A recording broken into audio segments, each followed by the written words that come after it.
Hey guys, tonight we're stepping into a world that's far from cozy. Medieval castles and stone walls might sound grand, but the reality? It was cold, grimy, and downright brutal. Forget the fairy tale nights and lavish feasts. Imagine waking up on a sack of straw, shivering inside walls that do little to keep out the damp or the smell. Your morning alarm isn't a gentle chime, but a rooster crowing or a servant shouting through the halls. So before you get too cozy, take a second to like the video and subscribe. But only if you genuinely enjoy this strange little corner of quiet storytelling. And drop a comment with where you're listening from and what time it is for you. It's strangely comforting to know who else is drifting off with us around the world. Now get comfortable, let the day melt away, and we'll drift back together into the quiet corners of the past. You wake with a start, not because your dreams faded gently into morning, but because your back screams in protest. That old straw mattress beneath you isn't a cushion. It's a battlefield of broken stalks, dust, and ancient memories. There's no memory foam here, no cloud of softness cradling your body. Instead, you lie on a sack of dry, prickly straw, stuffed months ago and left to rot under layers of dirt, and who knows what else. The smell hits you before your eyes even open. A musty barnyard haze that clings to your clothes and skin like a second coat. It's the smell of neglect, of long winters without fresh bedding, and the countless creatures that have made this their home while you slept, or tried to. Your body protests as you move, joints stiff and aching from the cold that seeped through the stone walls during the night. There's no heating system to warm your bones, no soft blankets that could promise comfort. The woolen coverlet is rough and heavy, stained from months of use and smelling faintly of sweat and smoke. It clings to you like a punishment rather than a protection. You wonder briefly how anyone can survive this cold. Then the reality crashes back. Survive is the only option.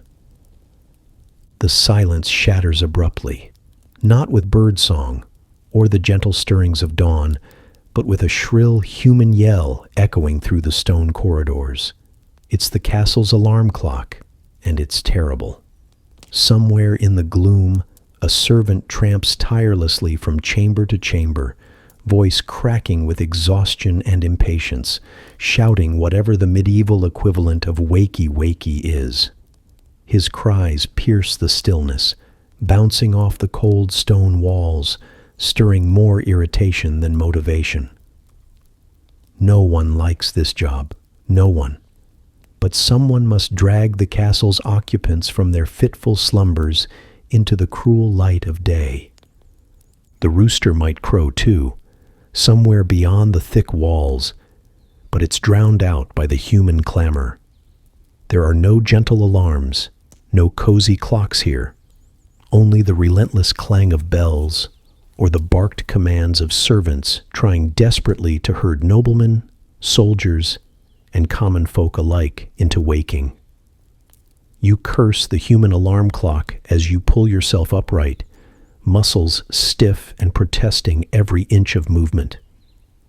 Your bedroom, if you can call it that, is little more than a cold, drafty chamber carved from stone. The walls, while formidable against invaders, do little to keep out the chill. They absorb the damp from outside, and at times the stone seems to sweat, sending cold drops to your skin when you least expect it.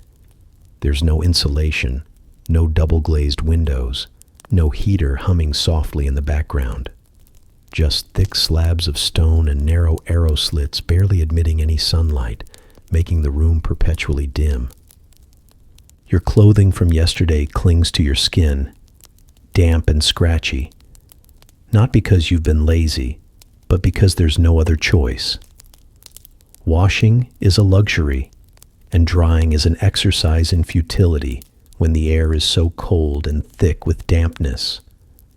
You try to shake off the stiffness, but your limbs feel locked in the slow rust of a forgotten gear. Privacy is a myth here. Thin tapestries hang on the walls, more for show than function, and they do little to block the chill or the prying eyes of servants who enter at odd hours to prepare your chambers or deliver messages. Your breath forms little clouds in the air as you rise, reminding you that even breathing is an act of surrender to the cold. There's no central heating, no hot water waiting in a tank. Water in the castle comes from a well or is brought in by servants, cold, grimy, and sometimes tainted by who knows what. Washing yourself is a quick, uncomfortable ritual, usually performed with water so cold it steals the last warmth from your aching muscles. Soap, if you can call it that, is a crude concoction of wood ash and animal fat, barely cleaning and often drying your skin to rawness. The morning light is a pale smear through the narrow windows, and even on a sunny day, it's weak. On overcast mornings, which are most days, darkness clings stubbornly, leaving you fumbling for your chamber pot or waiting for a servant to fetch it. Yes, chamber pots, the necessity of medieval toilets, await, often grimy and overflowing. You hold your breath as you use it, hoping not to touch the sides, knowing full well the stench will cling to your fingers despite any precautions. There's no bathroom in the modern sense. The castle's garderobe, a small room with a hole dropping waist down the walls into the moat or cesspit, is not only a stinking, drafty torture chamber, but a potential hazard. On windy days, the stench creeps back up the walls, invading even the grandest chambers. If you're lucky enough to have a private garderobe, consider yourself fortunate. Most share communal facilities that lack privacy or sanitation. And if you're unlucky, you might find yourself dashing outside into the cold morning to use a wooden bucket behind the great stone walls. The castle is waking slowly around you. Servants shuffle through corridors, lighting braziers and tending fires, their faces lined with exhaustion from sleepless nights. The kitchens burst into life with the harsh clatter of pots and the sharp tang of smoke. The great hall will soon fill with the smell of burning wood and the rough, bitter scent of gruel being prepared for the hungry crowd. But for now, it's cold and quiet, if you can call it that.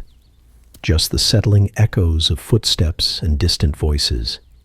You dress as quickly as the biting cold will allow. Woolen layers stiff and unforgiving, often reeking faintly of smoke and damp. Your boots, if you have them, are worn thin, with soles so brittle you wonder how they last through a single winter. Most go barefoot or wear simple leather sandals, their feet toughened by years of marching across stone floors in muddy courtyards. As you prepare to leave your chamber, you pause for a moment and catch a glimpse of yourself in a cracked, smudged mirror. Your face is pale, eyes rimmed with exhaustion. The cold night has left your skin chapped and raw, and your hair sticks to your forehead in greasy strands.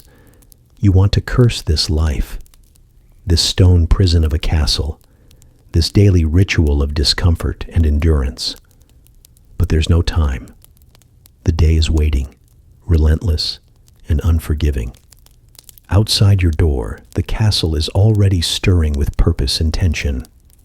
Soldiers sharpen swords, archers prepare their bows, and servants scurry to their endless chores. The great stone fortress, with all its grandeur and might, is a harsh master. It demands vigilance, resilience, and a willingness to endure hardship without complaint. It's not a home. It's a command center, a fortress of stone and struggle where comfort is a myth and survival the only prize. And as the cold morning presses on, you steel yourself. another day begins, not with hope or warmth, but with the harsh bite of reality. The medieval castle does not welcome you gently. It drags you from rest, from warmth, and from ease into a world of stone, cold, and unrelenting duty. You are alive, but that is all you can count on. You wake from a restless sleep, your body still stiff and aching from the night's chill, and immediately face the morning's first, and perhaps most dreaded, battle: hygiene. In the medieval castle, this simple word is less a promise of refreshment and more a daily trial of endurance, cold water, and questionable cleanliness. There are no warm showers here, no running water heated to a comfortable temperature by a flick of a switch. Instead, you are greeted by a heavy wooden bucket filled with water so cold it bites into your skin like shards of ice. This bucket is your morning adversary. It has been hauled from the well or a cistern deep within the castle. Its contents often more chill than liquid, sometimes still harboring flecks of ice from the previous night. The cold is relentless, shocking, and unforgiving. A cruel reminder that luxury is a foreign concept within these stone walls. If you are fortunate, the water has been warmed slightly by being set near the kitchen fires. Some of the more inventive castle architects tried to devise rudimentary heating systems, pipes running close to hearths to warm water as it traveled. On paper, it sounds like progress, but in practice, these systems often proved more hazardous than helpful. The pipes, usually fashioned from lead, leached poison into the water, turning a simple act of washing into a slow dance with danger. The choice was clear: endure frigid discomfort or risk the insidious effects of lead poisoning. Neither option feels like a blessing. Soap, a word that carries promise today, held a far stranger meaning in medieval times. Archaeologists have uncovered soap-making workshops, but the recipes they found read like strange alchemical experiments gone wrong. The primary ingredient was wood ash mixed with animal fat, a combination that means your supposed cleanser is essentially the residue of burnt fireplace waste mixed with grease. Imagine rubbing that on your skin, thinking it will wash away grime, when really it just replaces one layer of filth with another. In wealthier castles, there was something called Castile soap, made from olive oil instead of animal fat. It was a slight improvement, but a luxury so expensive that a single bar might cost as much as a sheep. For most, the idea of dedicating such a fortune to soap was laughable. The majority made do with ash and fat, a grimy mixture that left skin dry, irritated, and smelling faintly of smoke and barnyard. Bathing itself was a rare and complicated affair. Public bathhouses existed in some towns, but within castle walls, baths were modest wooden tubs filled with the same cold or barely warmed water. Bathing was more ritual than refreshment, quick, often rushed, and performed with little more than a handful of scalding steam and a prayer that no one interrupts your precious moments of cleanliness. Candles flickered weakly in the damp chambers, casting long shadows on the stone walls as you scrub and rinse, trying to convince yourself that you feel better, fresher, or at least less infested. But washing the body was only half the challenge. Clothes posed an entirely different problem.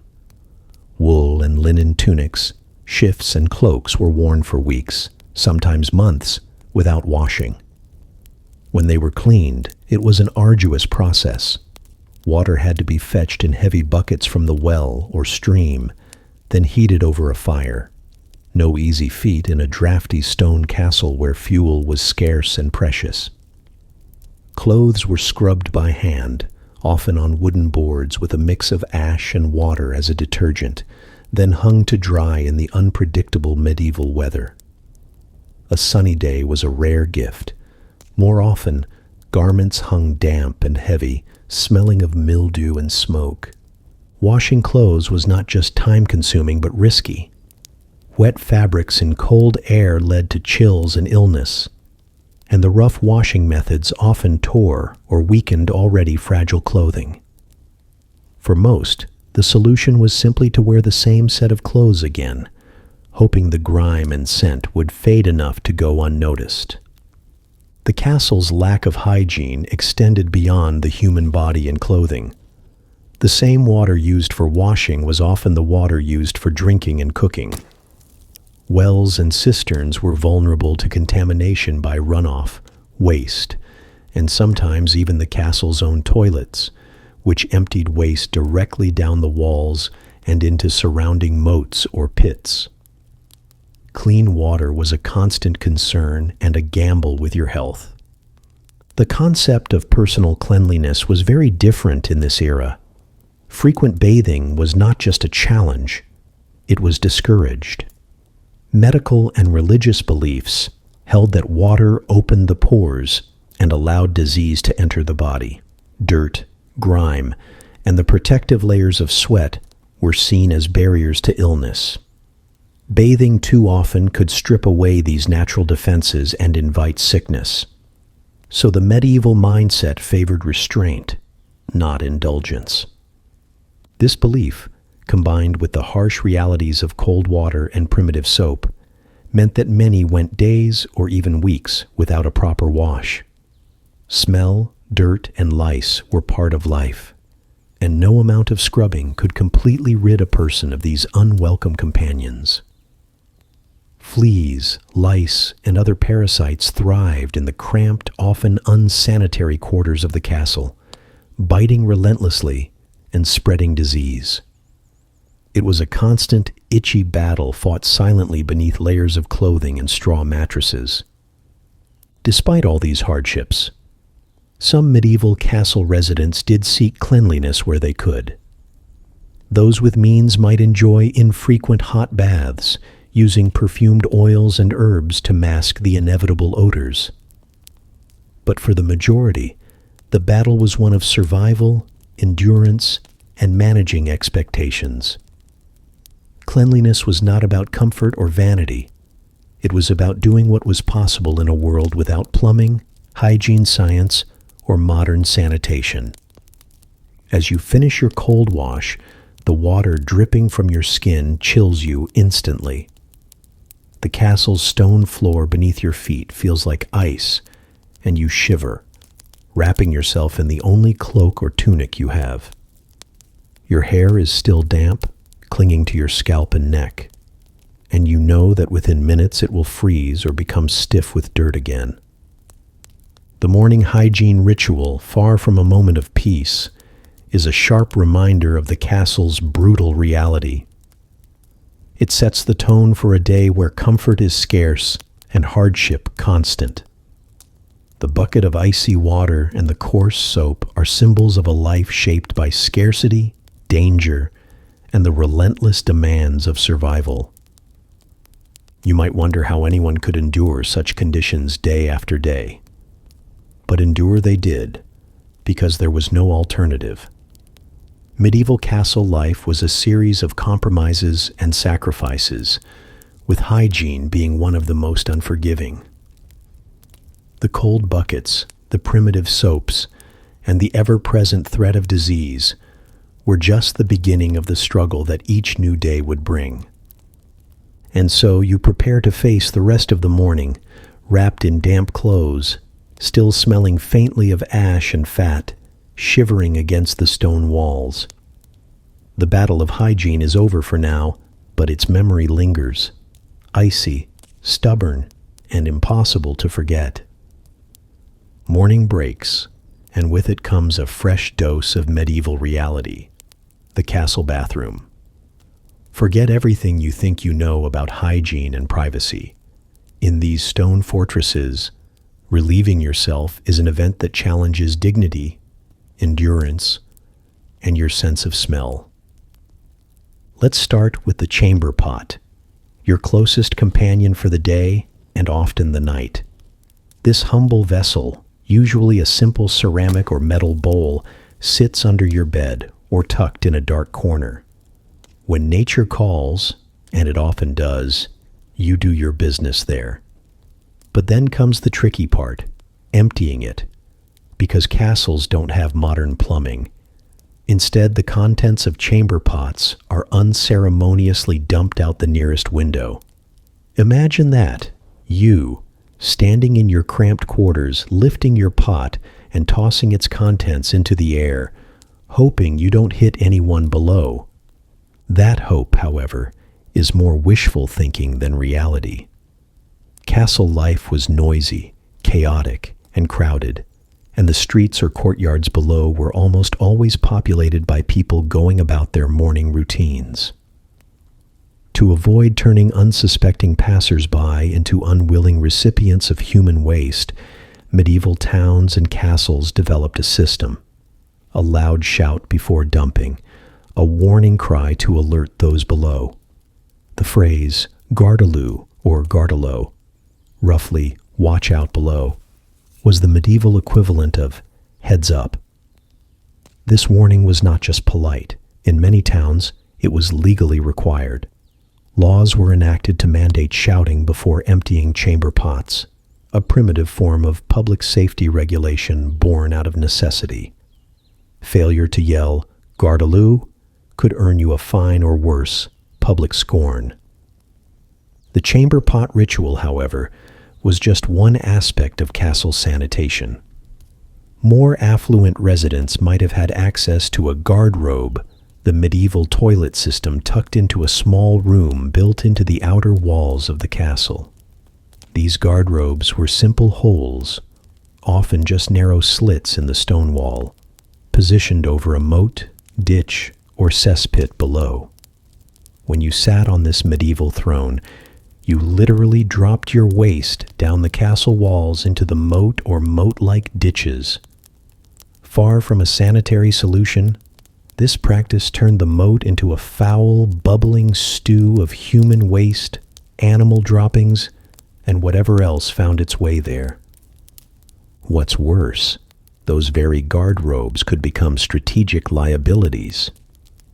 Enemies laying siege to the castle knew that waste disposal was no secret, and sometimes used the waste shafts to sneak into the fortress or to target defenders sitting on their porcelain seats. Talk about an unflattering entrance or exit strategy. Privacy in these bathroom affairs was virtually non-existent. Chamber pots might offer a small measure of solitude, assuming your quarters were separate. But communal latrines were a whole different beast. Most castles had latrines built along the outer walls, shared by dozens, sometimes hundreds, of residents and staff. Imagine a long bench with holes cut into it, set above a pit or a running stream. There were no partitions, no doors, no walls, just a row of people taking care of business shoulder to shoulder. The air in these latrines was thick with a stench so foul it could strip paint from wooden beams. Conversation was possible, if not awkward, but everyone was acutely aware of the complete lack of privacy. This was life in medieval sanitation, a world where personal space was a luxury, and social norms bent to the harsh realities of survival. The communal latrine was more than just a bathroom. It was a social hub, a place where gossip traveled as freely as the waste below. Records from the time mention disputes arising over seating arrangements at latrines, as proximity to the lord or lady, even in such an undignified place, was a status symbol. One can only imagine the awkwardness of a nobleman and his servants sharing a latrine bench, negotiating their social ranks even in these most basic acts. The dangers of such shared spaces extended beyond embarrassment. Latrines were breeding grounds for disease, their open design allowing flies and vermin to multiply unchecked. The stagnant pools of waste below attracted rats and insects, which in turn carried plague and other illnesses. The unsanitary conditions contributed to the spread of deadly diseases that swept through castles and towns alike, turning what should have been a private relief into a public health crisis. Despite these grim realities, castles needed their sanitation systems. The sheer number of people living and working within the walls, from nobles to servants to soldiers, made it imperative to have a way to dispose of waste. The alternatives were far worse. Waste piled up indoors or outside the gates, attracting vermin and creating unbearable conditions. So the chamber pots, guard robes, and latrines, however crude and smelly, were essential components of castle life. In this ecosystem of filth and necessity, etiquette evolved too. As mentioned, you had to shout before emptying a chamber pot. In some places, strict rules dictated when and where waste could be dumped. Breaking these rules could lead to fines, social shame, or even violence. There were complaints in castle records about people recklessly dumping waste at inappropriate times, causing dangerous slips or hitting unsuspecting victims below. Some towns even established night watchmen tasked with monitoring waste disposal to maintain order and cleanliness as much as possible. The guardrobe's design also reflected a grudging nod to practicality. Positioned high above moats or cesspits, it kept the waste away from living quarters, helping reduce indoor odors. But the stench was still overwhelming, especially in summer when heat intensified the smell. Castle inhabitants quickly learned to hold their breath or find ways to mask the smell with herbs or incense, though these were mere palliatives against a pervasive problem. The dual-purpose nature of castle windows adds a final twist to this tale. Narrow slits built into thick stone walls served not only as defense mechanisms for archers and crossbowmen, but also functioned as makeshift bathroom windows. Castle designers didn't prioritize natural light or ventilation. Their goal was protection and practicality. So, while arrows might fly through these apertures in times of war, so too did the contents of chamber pots and the daily detritus of castle life.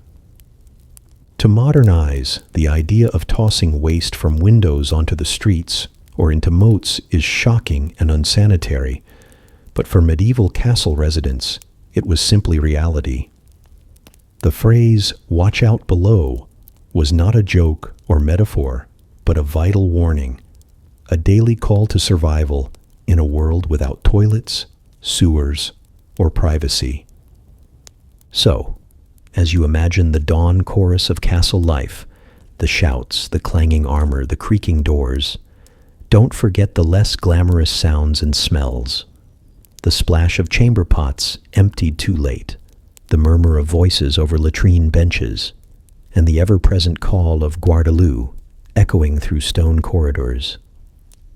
These were the true rhythms of medieval mornings, grounding life in all its gritty, uncomfortable, and utterly human reality. The morning sun barely filtered through the narrow slits of the great hall's stone walls when the castle stirred to life.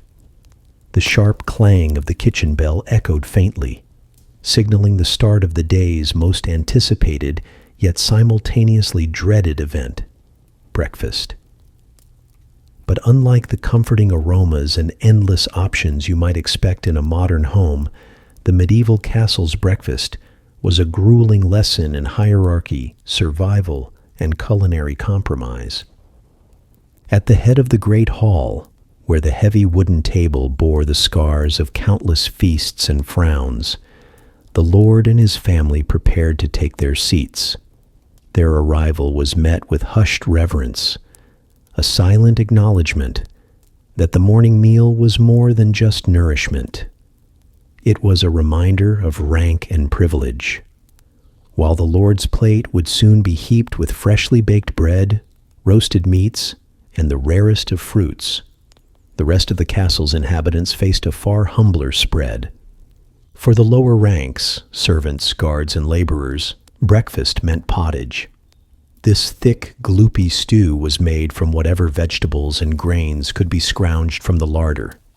Sometimes it was a medley of boiled cabbage, onions, and turnips, overcooked until flavor was all but eradicated. Other days it might be little more than watery mush simmered with the remnants of old herbs or vegetables that were on the edge of rot, but still technically edible. It was, in essence, the culinary equivalent of wearing hand-me-down clothes. Practical, functional, but never appealing. The concept of freshness was a luxury lost on medieval cooks. Without refrigeration or effective preservation, food was often days or even weeks old by the time it reached the table. Meats hung in smokehouses, cured with salt, but even these were vulnerable to spoilage and insect infestations. Bread, the cornerstone of every meal, was a mixed blessing. Made from coarse rye or barley flour, it was often supplemented with less appetizing fillers like sawdust or ground acorns during bad harvests to stretch supplies. This bread wasn't soft and fluffy. It was hard, dry, and more akin to a brick than a comfort food. But it wasn't just food on the table that drew attention. The bread itself played a unique role. Instead of plates, nobles ate off trenchers, thick slabs of stale bread that had been left to harden over several days. These trenchers were plates, serving as a base for the food and absorbing sauces and juices. After the meal, the trenchers were often passed down to the poor or the castle's animals, a small mercy for those who couldn't afford even the simplest bread. The hierarchy extended not only to what was eaten, but to where one sat. The closer you were to the Lord's table, the more esteemed you were considered. Seats at the far end, near the drafty stone walls, were reserved for those of lower status, a clear signal that proximity equated to importance. The Lord didn't just get first pick of the food. He had the first, second, and often third choice, ensuring his plate overflowed while others settled for the leftovers. This system was strictly enforced, and any attempts to bypass the protocol could lead to swift and sometimes violent reprimands. Among the noble breakfast fare, roasted meats were a prized delicacy, though rarely abundant. Occasionally, a platter of freshly killed game, deer, boar, or pheasant, would grace the table. But these were reserved for the highest ranks and special occasions. Exotic fruits like figs or pomegranates, imported at great expense, were status symbols meant to impress and flaunt wealth rather than simply to satisfy hunger. Most castle residents, however, would never taste such luxuries. Porridge and pottage, dull and flavorless as they were, sustained the many who served the castle day in and day out. To modern palates, this meal might seem unappetizing and meager, but in medieval times, it was a lifeline. The effort of the kitchen staff to stretch limited resources into something edible was a constant battle against spoilage, pests, and the ever-looming threat of hunger. The kitchen itself was a flurry of activity long before dawn. Cooks and kitchen boys worked in near darkness, stoking fires and hauling water from wells, their faces grim and clothes stained from endless hours of labor. Maintaining the supply of food was a logistical challenge of enormous scale. Records from some castles indicate that kitchens processed thousands of calories per person per day, an astonishing figure compared to modern standards. Yet this vast quantity didn't translate into quality or taste, just volume. One of the more unusual aspects of medieval dining was the practice of repurposing stale bread as trenchers. These bread plates, once worn thin and hardened, were a form of recycling born of necessity. After several days of use, They were considered inedible and distributed to the poor. Imagine biting into a rock-hard slab that had served as your plate, then handed off as charity to someone barely better off. It was a cycle of survival that reinforced social divides at every bite.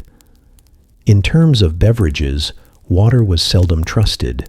The castle's well was often contaminated by runoff and waste, making beer the preferred choice, even at breakfast. Small beer, a weak, low-alcohol brew, was consumed by all ages as a safer alternative. Its bitter taste and mild buzz were considered a necessary compromise to avoid waterborne illnesses. Wine, while present, was reserved for the upper echelons and special occasions. Despite the grimness, the breakfast ritual in the Great Hall held social and political significance. Seating arrangements, the order of service, and the distribution of food reflected and reinforced the castle's rigid social hierarchy. Every loaf, every spoonful of pottage, was a reminder of where one stood in the complex web of medieval society. So as you imagine the Great Hall at dawn, the chill in the air, the rough-hewn wooden tables, the flickering torches casting dancing shadows on stone walls, remember that breakfast was never just about food. It was a daily theater of power, survival, and social order, where the king's first pick of bread and meat was a quiet proclamation of who truly ruled the castle. And for the rest, a tough morning meal that offered little comfort, plenty of challenges, and a reminder that life in a medieval castle was anything but easy. The floors of a medieval castle were nothing like the polished stone or polished wood you might imagine from movies or tourist brochures. Instead, they were layered with something called rushes, long blades of grass, reeds, and herbs gathered from nearby fields and wetlands, spread thick across every inch of the great hall, corridors, and chambers. This wasn't just a decorative choice. It was a practical, if imperfect, solution to the cold, damp stone and the grime that came with living in a fortress built to withstand sieges rather than comfort. Fresh rushes were laid down in thick mats during spring or early summer, but they weren't replaced often. Instead, fresh bundles would be scattered over the existing layers throughout the year, which meant that beneath your feet lay a year's worth of compressed grass, mud, animal droppings, spilled food, and whatever else had fallen to the floor. Over time, these layers turned into something less like a carpet and more like a slowly fermenting compost heap. The smell was unavoidable. Even with the occasional sprinkling of herbs like lavender, mint, or thyme, meant to mask the odors, the castle floor was a pungent, ever-present reminder that cleanliness was not the medieval castle's strong suit. The herbs helped, sure, but they were more like a thin veil over a much stronger stench. Imagine a mix of damp earth, rotting vegetables, animal musk, and the less definable aroma of decades of castle life, compressed into one thick mat beneath your feet. Worse yet, these rushes were rarely cleaned or replaced thoroughly. Doing so would require removing all the furniture and belongings from a room, a massive undertaking that simply wasn't practical given the constant hustle of castle life. Instead, the castle inhabitants tolerated the layers of dirt and decay, walking atop a slowly festering floor that inevitably collected fleas, ticks, and other pests. The rushes became a breeding ground for all manner of insects, and their decomposing nature made it impossible to keep the air fresh. Imagine stepping into the great hall in the dead of winter. The cold stone beneath the rushes would seep upward, chilling your feet, despite the thick layer of grass and herbs. The smell, sharp and dank, would cling to your clothes, your hair, and your skin. You'd learn to live with it because there was no alternative. Stone floors without rushes were freezing and treacherous, and dirt floors inside a castle were unthinkable. So the rushes stayed, a necessary discomfort. Animals contributed their own notes to this medieval floor bouquet. Cats prowled for mice beneath the rushes, dogs sprawled by the fire and tracked mud and grime inside, and even chickens or small livestock might wander indoors, leaving behind droppings and feathers. Sometimes the prized falcons of the nobility would roost indoors, occasionally relieving themselves on the nearest table or tapestry, adding to the chaotic symphony of smells and textures. Tapestries which adorned the stone walls tried to combat some of this dampness and chill, but they were often stained, never washed, and themselves became little ecosystems. Dust, bugs, and mold thrived on the fabric, releasing their own faint odors and adding to the castle's olfactory complexity.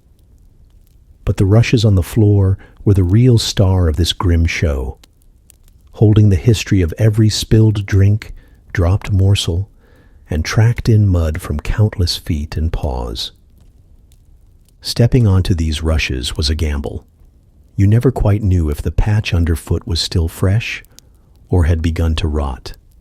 A misstep might sink your foot into a soft, soggy patch or send a cloud of dust and dried bits of detritus flying. The rushes were often trampled and flattened where the castle's busy inhabitants paced, danced, or rushed from one room to the next. Yet the fresh smell of crushed herbs underfoot, when you were lucky enough to find it, could offer a momentary reprieve from the pervasive dankness. The annual rush replacement was a major event, sometimes marked with as much ceremony as the planting or harvest festivals. Entire rooms would be cleared, and fresh cuttings from nearby meadows would be laid down in thick layers, fresh and green, releasing a sharp, grassy scent that temporarily transformed the castle's dank interiors into something more bearable. But this freshness was fleeting. Within weeks, the rushes darkened, compressed, and began their slow descent back into the same damp, smelly mess. The rushes weren't just a flooring material, they also served practical purposes. They helped to absorb spills, insulate against cold floors, and provided some cushioning against the hard stone. But all their benefits came at a cost, years of accumulated grime that no amount of herbs could fully mask. And if you happened to be unlucky, you might find yourself stepping into a puddle left by a clumsy servant or a roaming animal, adding a soggy, unpleasant surprise to your morning. The castle staff often worked to maintain the rushes as best they could, sweeping away loose dirt and replacing the top layer of herbs.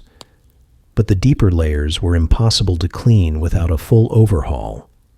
This meant that beneath the surface was a century of castle life captured in compressed layers: mud, dust, decayed plant matter, and the less definable remnants of medieval existence. So every time you lifted your foot, kicked a stray piece of straw, or tripped on a hidden lump beneath the rushes, you were stepping on a living history. It was a smell, a texture, and a state of being that reminded everyone in the castle that their surroundings were far from pristine. Life in a medieval fortress was an ongoing battle against the elements, the smells, and the messes that centuries of human habitation created. Despite all this, the rushes played an unspoken role in the castle's daily rhythm, cushioning the harsh footsteps of soldiers, softening the echoes in stone corridors, and even providing a subtle background fragrance that, while far from pleasant, was unmistakably medieval. To the residents, this living carpet was both a nuisance and a necessity, an enduring symbol of a time when comfort was rare, survival was paramount, and every step carried the weight of history beneath it. Animals in medieval castles were more than just companions or work animals. They were an unavoidable part of daily life, often blurring the line between pet, pest, and downright nuisance. Imagine living in a place where the boundaries between human, beast, and vermin were as tangled as the stone walls themselves. Take the noble's prized falcon, for example. These birds of prey were status symbols, prized for their hunting prowess, and trained to swoop and soar with precision. But despite their grace, falcons were not exactly the cleanest guests. It was not uncommon for a falcon to relieve itself right on the dining table during a feast, much to the dismay or resigned amusement of those present. This was hardly a scandal. It happened often enough to be considered just another quirk of castle life. Imagine the scent, the shock, and the frantic attempts to clean up mid-meal, all while the falcon's piercing eyes watched from its perch. Beyond falcons, cats were a staple in medieval castles, but not for cuddles. They were hunters, employed to keep the rat and mouse population under control. These feline residents prowled silently through the corridors and hidden corners, stalking their prey with quiet efficiency. Their presence was essential, though their methods sometimes left their own mark. Scratch marks on wooden furniture, fur in unexpected places, and the occasional midnight yowl that startled even the most battle-hardened guards. Dogs also roamed the castle, serving as both companions and protectors. But unlike today's pampered pets, medieval dogs had a rougher existence. Many were working dogs, used for hunting, herding, or guarding. They were as likely to be muddy and flea-ridden as they were loyal and protective. Their constant presence meant mud and droppings tracked into the great hall and chambers, adding to the ever-present castle aroma. But the most unwelcome and notorious castle inhabitants were the rats and mice. These rodents were not just pests. In some cases, they were unwitting contributors to the castle's chaotic character. One castle's library, for instance, was reportedly haunted, not by ghosts, but by rats with a peculiar taste for literature. Historical records describe how these rodents showed a curious preference for nibbling on cheese-making manuals, leaving the rest of the valuable manuscripts remarkably intact. This peculiar dietary choice earned them a reputation as unintended literary critics, rewriting the library's collection one nibble at a time. The librarians, desperate and perplexed, were left to devise ever more creative means of rodent control, from cats to traps. But the rat readers remained a stubborn problem. The rats were more than just a nuisance. They were vectors of disease, carriers of fleas and plague that could sweep through the castle with devastating effect. Their presence was a constant threat to the health of every inhabitant, from the lowliest servant to the Lord himself. Yet, despite the danger, the rats thrived in the nooks and crannies, feasting on scraps, gnawing through stored grain, and nesting wherever they could find shelter. Sometimes the rodents' activities lent the castle an eerie atmosphere. There are tales of rats dragging scraps of parchment, rearranging piles of documents, and creating a nightly ruckus in the quietest hours, adding to the sense that the castle was alive with more than just human secrets. The so-called haunted library wasn't haunted by spirits, but by these persistent and oddly cultured invaders. Chickens, geese, and occasionally pigs would wander indoors too, blurring the line between barnyard and household. These animals were usually penned outside, but the castle's open floor plans and communal living spaces meant they often found their way inside. Their droppings, feathers, and general disarray were just another layer in the castle's pungent symphony. Imagine trying to enjoy a quiet evening by the hearth while a chicken clucked nearby and a pig snorted from the corner. Other creatures less welcome, but just as persistent, included bedbugs, fleas, and lice, all thriving in the crowded, often unhygienic conditions. These tiny pests infested mattresses, clothing, and hair, turning even the simplest night's sleep into a torment. Scratching and itching were constants, and despite all efforts, these pests were nearly impossible to eradicate. Nobles and peasants alike shared the misery of these unwelcome roommates. Even more unusual guests sometimes made their presence known. There are accounts of bats nesting in castle rafters, their fluttering wings and shrill cries adding to the castle's unsettling nighttime soundtrack. Spiders, snakes, and other critters found refuge in dark corners, contributing to the castle's reputation as a place where one had to be constantly alert, not just to human enemies, but to the many small creatures making their home within the stone walls. Despite all the challenges, animals were an integral part of castle life. They served practical roles: falcons for hunting, cats and dogs for pest control and protection, livestock for food and labor. But they also added an unpredictable, often chaotic element to daily living. Every nobleman's prized falcon came with the risk of an untimely mess. Every mouse caught was a small victory against an overwhelming tide.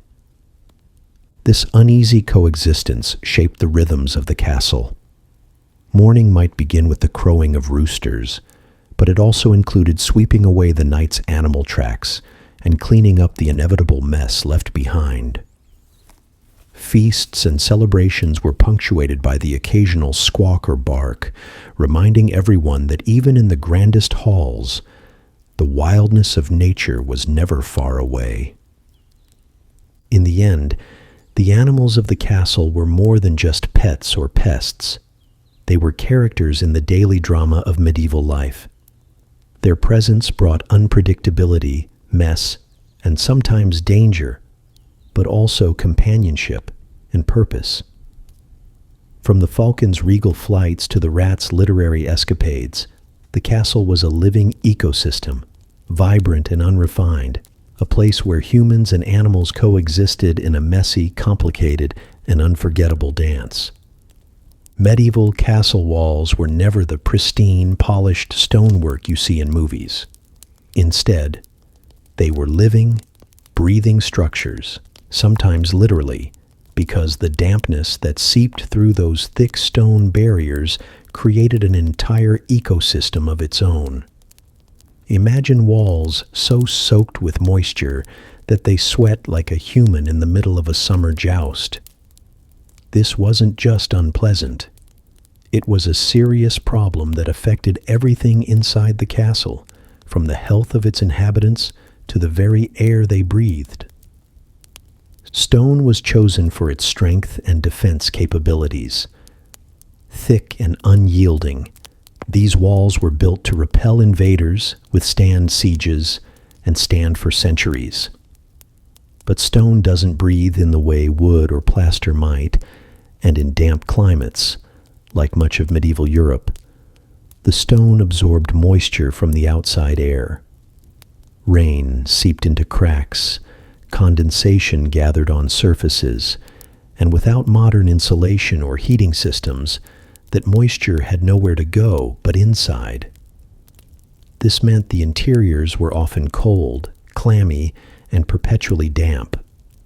The walls weren't just damp, they became habitats for all sorts of unwelcome tenants. Mold flourished in the moist conditions, spreading its fuzzy black, green, and white patches across every surface it could find.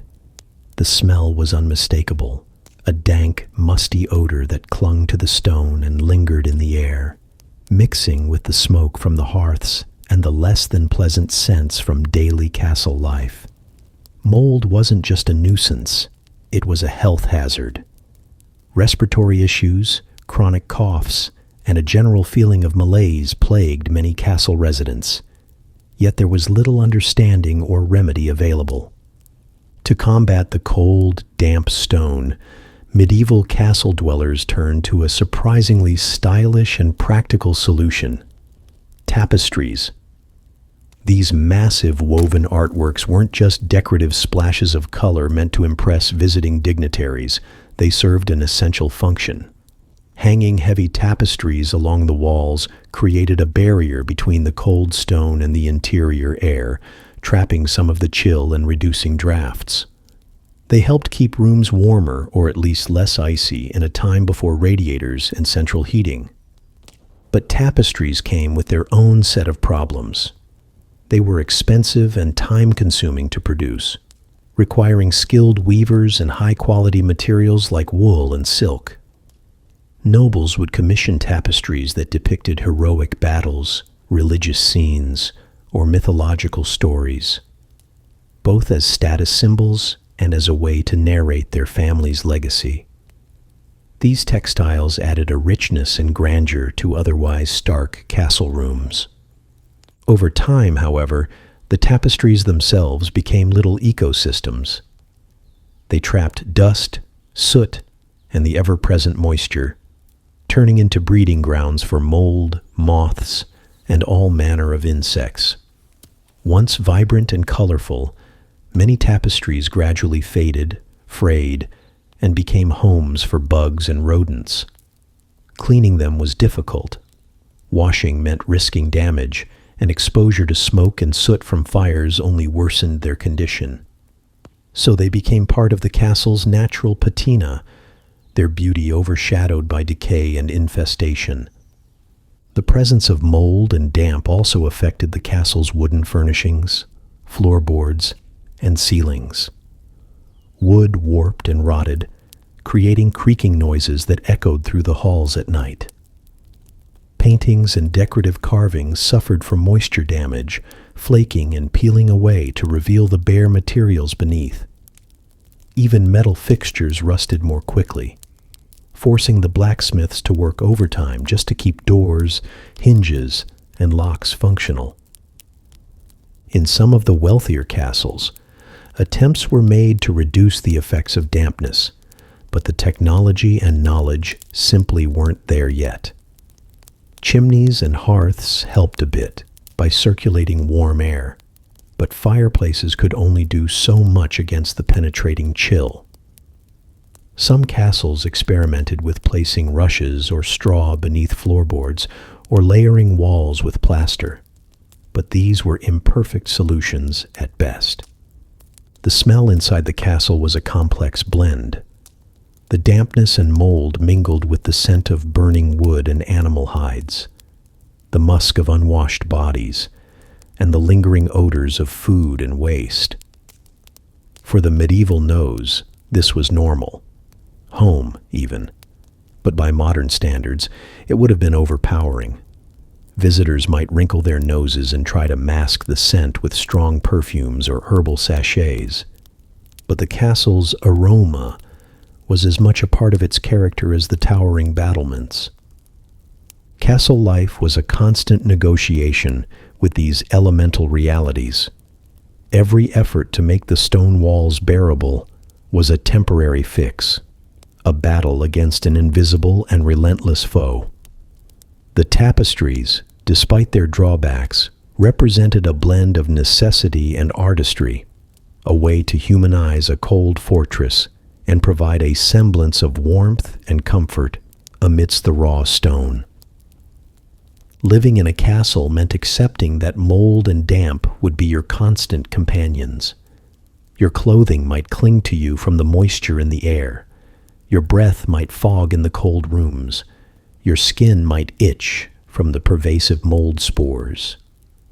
Nobles could afford to retreat behind thick tapestries and rich furs, but even they were not immune to the castle's harsh environment. So, the next time you admire the grand halls of a medieval castle, picture not just the grandeur, but the underlying struggle, the battle against stone that breathes dampness, walls that nurture mold as easily as they do legends, and tapestries that serve as both shields and shelters. It was an environment where beauty and decay coexisted, where art met necessity, and where every thread and stone told a story of resilience in the face of relentless moisture. Medieval castles were monuments of power and protection, but they were also homes battling the unforgiving elements, walls that breathed, tapestries that held more than just images, and an interior life shaped as much by dampness as by grandeur. Medieval castle kitchens were nothing like the pristine, stainless steel culinary sanctuaries you see on cooking shows today. Instead, they were chaotic, noisy, and often downright hazardous places where the art of survival was baked into every meal. With no refrigeration, no freezers, and no modern food safety standards, the kitchen staff faced a relentless challenge: how to feed hundreds of hungry mouths using limited resources, all while trying to disguise the telltale signs of spoilage. Imagine a vast stone chamber filled with smoke and heat so intense it feels like stepping into a furnace. Huge hearths blaze day and night, their fires never fully dying, fueled by endless piles of wood and coal. Blackened pots hang over the flames, simmering stews and boiling broths that have been cooking for hours, or sometimes days, without a break. The air is thick with a pungent mix of spices, burning wood, animal fats, and the unmistakable scent of meat that's been hanging a bit too long. In this smoky haze, cooks and kitchen hands shout over the clatter of utensils, the roar of the fire, and the endless demands of the castle's hungry occupants. Without refrigeration, preserving food was less science and more desperate gamble. Fresh meat was a rare luxury, often reserved for the lord and his closest guests. When it was available, it was typically hung in cold, dark larders, sometimes salted heavily or smoked to delay spoilage. But these methods only bought a little time. As meat aged, it started to develop strong, off-putting odors and odd textures that today would send anyone running for the hills. Medieval cooks had to be creative to make these questionable cuts edible. Enter the spice rack. Spices were the unsung heroes of the medieval kitchen, wielded like magic potions to mask the sour tang of meat on the edge of ruin. Pepper, cinnamon, cloves, and saffron were scattered liberally into dishes, not just for flavor, but to camouflage what the nose would otherwise reject. These exotic spices were incredibly expensive, often imported from far-off lands, and their presence was a status symbol as much as a culinary necessity. The heavier the use of spice, the more it signaled wealth, and the more it distracted from the less than fresh ingredients lurking beneath. The daily grind in the kitchen was relentless. Staff worked around the clock in shifts, chopping, stirring, and cooking enough food to satisfy everyone from the lord and his family to dozens, sometimes hundreds, of soldiers, servants, and guests. The head cook, often known by intimidating nicknames like the Terror of Turnips, was responsible for orchestrating this frenzy of activity, managing not just food, but the entire workforce, from sauce makers who specialized in their tangy concoctions to turnbrokes, typically small boys tasked with turning the spits that roasted meat over open fires. Food preparation was a messy business. Bones, fat trimmings, vegetable peels, and spoiled scraps piled up quickly.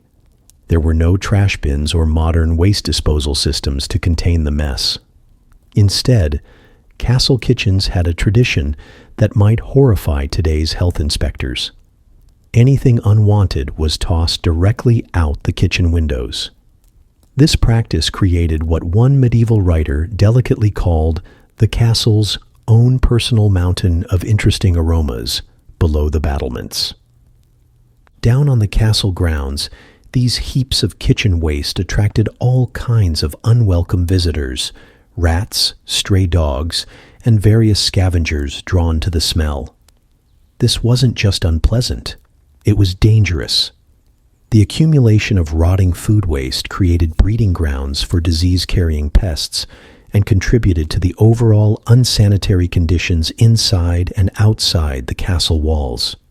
Yet, despite the risks, the kitchen staff had little choice. The alternative was to let the refuse pile up indoors, which would have been even more intolerable. The kitchen's chaos didn't end with food preparation.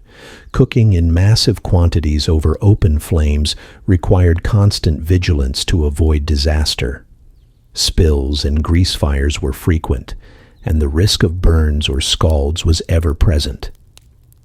Records from some castles describe the kitchen as a battleground where workers dodged boiling pots, hot embers, and flying sparks, all while shouting instructions and warnings. Yet, amidst the turmoil, the castle kitchen was a hub of life and activity. It was where staff bonded through shared hardship, where recipes evolved by necessity, and where the medieval art of cooking was practiced with fierce dedication. Despite the primitive conditions, cooks took pride in their craft, striving to create meals that, at least for the lord and his guests, were worthy of the castle's grandeur. Not all food was spoiled or bland, of course. Medieval recipes called for bold flavors and elaborate presentations, especially during feasts. Spices, herbs, and rich sauces were layered to impress dignitaries and demonstrate wealth and power. Dishes might include roasted meats, exotic fruits, and even elaborate food sculptures called subtleties. Showpieces crafted from marzipan or sculpted pastry, sometimes hiding live birds that would take flight when the dish was cut open, much to the astonishment and occasional terror of guests. But for the vast majority of castle inhabitants, meals were simpler, often repetitive, and far from fresh. Pottage, a thick boiling stew of whatever vegetables and grains were on hand, was the staple, simmering in the same pot day after day. Bread was coarse and sometimes stretched with sawdust or ground acorns to make it last longer. And the daily ration of food was as much about survival as it was sustenance. In this high-stakes environment, the kitchen was also where ingenuity flourished. Cooks experimented with preservation methods, sometimes dangerously so. There are accounts of pipes intended to heat water for baths, or cooking being made from lead. A slow poison that was the unintended consequence of medieval innovation. Similarly, certain spices were not just flavorings, but preservatives, a kind of medieval insurance policy against illness. When the kitchen doors finally closed at the end of the day, the cleanup began. Or rather, the preparation for the next day's chaos. Soot-streaked walls, grease-coated counters, and floors slick with spilled fats were the norm. Cleaning was a tedious and imperfect process. Water was scarce, and soap was crude, often made from ashes and animal fats. The kitchen's perpetual state of grime was accepted as part of its character. So while the castle might have looked imposing and magnificent from the outside, its heart, the kitchen, was a world of constant struggle and uneasy survival. Feeding a medieval castle was a high-pressure balancing act between scarcity, spoilage, and spectacle, where cooks had to be part magician, part firefighter, and all grit. The next time you savor a perfectly cooked meal in a modern kitchen, remember the castle cooks of old. Their tools were primitive, their conditions brutal, and their challenges immense. Yet somehow, amidst the smoke, spice, and chaos, they managed to keep the fires burning and the larders stocked, an essential, if often overlooked, backbone of medieval life. In the medieval castle, toilets were less about comfort and more about strategy. While we think of waste disposal today as a quiet, private affair, in those days it was a weapon, a hazard, and sometimes even a defensive tactic. The garderobe, a fancy name for the medieval castle toilet, was an unholy blend of sanitation and siege warfare, a potent mix that could turn the tide of battle without a single arrow fired. The garderobe was typically a small chamber built into the thick castle walls, positioned above the moat or a deep pit. At first glance, it might look like a simple convenience for the lord and his court, but its true purpose was far more sinister. When nature called, waste would be dropped through a hole directly down the castle walls into the moat or ditch below. It was crude, messy, and smelled absolutely terrible. But that stench was no accident. It was a biological weapon of medieval design. Imagine an enemy army camped just beyond the castle's walls, ready to launch a siege.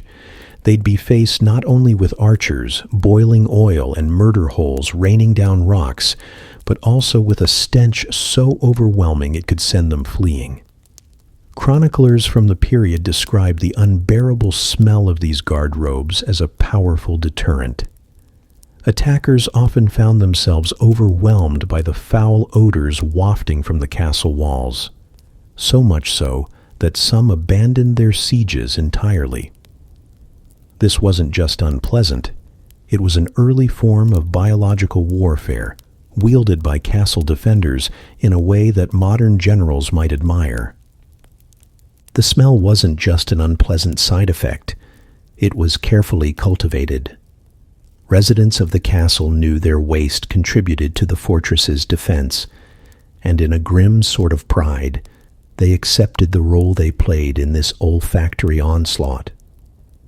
The moat below wasn't just a water barrier, it was a cesspool of human refuse, animal waste, and kitchen scraps, all mingling to create a toxic environment that discouraged any attempts at crossing or undermining the walls. But garderobes weren't the only means of waste disposal, and not everyone in the castle was fortunate enough to have one. Many residents relied on chamber pots, simple buckets or bowls used indoors during the night or in private chambers. These pots were emptied, often without ceremony, by tossing their contents out of windows, much to the horror of anyone unfortunate enough to be below. To manage the chaos and avoid surprise showers of human waste, medieval cities enacted laws requiring people to shout warnings before emptying their chamber pots.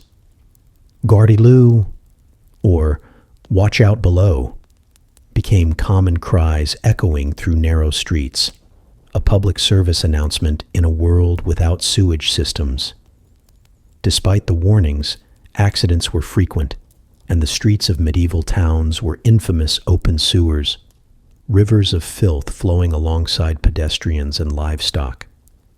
Communal latrines were another feature of medieval sanitation, though calling them latrines might be generous. Often built into the outer walls of castles or in the courtyards, these shared toilets were little more than holes or trenches where multiple people relieved themselves side by side. Privacy was non-existent. Modesty was a concept foreign to these arrangements. Conversations, laughter, and sometimes disputes would erupt as strangers sat shoulder to shoulder over the cesspool below. These latrines required constant maintenance, or at least the work of those with the least enviable job titles. The gong farmer, as they were known in England, was the unfortunate soul tasked with cleaning out the waste from the castle's cesspits, usually working under the cover of darkness, to spare others the assault of the smell. Despite the unpleasant nature of the work, gong farmers were relatively well paid, sometimes earning more than skilled craftsmen. Their role was vital. Without them, castles and towns would quickly become unlivable swamps of filth. The biological hazards of such waste management were immense. Disease was rampant, spread not only by fleas and rodents attracted to the refuse, but also by contaminated water sources. Castle wells and moats, often fed by rainwater or nearby streams, were frequently polluted by human waste. This contributed to outbreaks of dysentery, cholera, and other deadly illnesses that could ravage a population faster than any invading army. Yet, despite these dangers, medieval people adapted. They developed superstitions and rituals around waste disposal, believing that certain odors could ward off evil spirits or prevent infestations of pests. The very stench of the garderobe was thought to repel moths and protect valuable garments hung nearby. The term garderobe itself reflects this dual function, part toilet, part closet, part fortress against decay. In times of siege, the garderobe's offensive capabilities took center stage. Defenders would sometimes toss more than waste down on attackers. Boiling oil, hot sand, quicklime, and even beehives found their way through the murder holes in garderobes. The noxious cocktail of smells and pain was designed to break enemy morale and create chaos. These tactics show how every element of castle design was weaponized, turning the seemingly mundane act of waste disposal into a tool of survival. For castle inhabitants, the smell was a constant companion, a reminder of their precarious existence. The odor of decay and filth was so embedded in daily life that it shaped behaviors, from the layout of living quarters to the timing of meals.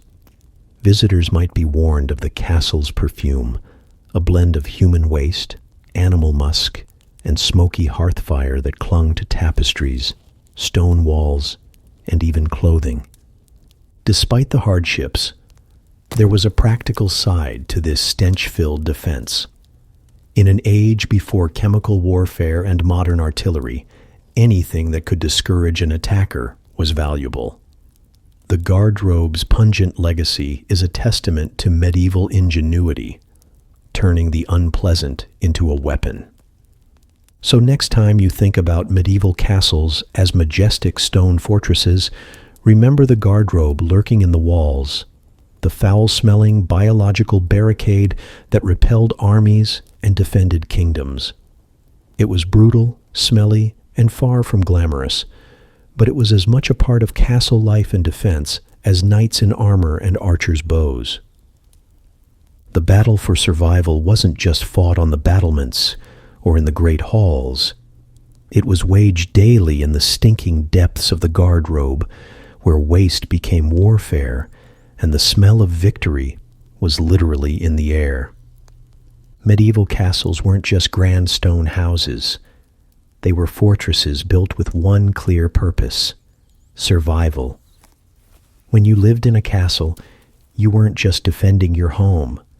You were guarding your entire world against relentless threats.